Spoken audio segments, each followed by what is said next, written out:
اندر سے کھوکھلا کر دیا۔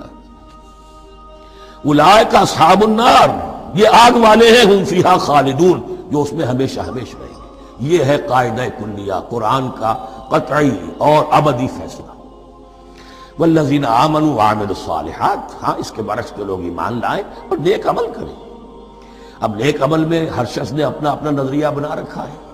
مراد نیک عمل قرآن مجید کا کیا ہے؟ دین کے سارے تقاضوں کو ادا کرنا، وہ نیک عمل ہوگا۔ آپ نے ایک نیکی لے لی، یتیم خانہ کھول دیا، بڑی فاؤنڈیشن بنا دی، بیواؤں کا انتظام ہو رہا ہے، لیکن کاروبار میں سودی لین دین ہے، جھوٹ ہے، فریب ہے، دھوکہ ہے، سب چل رہا ہے۔ تو یہ نہیں ہے۔ دین کے تقاضے یہ بھی ہے کہ دین کو قائم کرنے کی جد و جہد میں لگو، اس کی شرائط پوری کرو۔ تو فرمایا والذین آمنوا وعملوا الصالحات اولئک اصحاب الجنہ ہم فیہا خالدون، وہ ہیں جنت والے اور وہ اس میں ہمیشہ ہمیشہ رہیں گے۔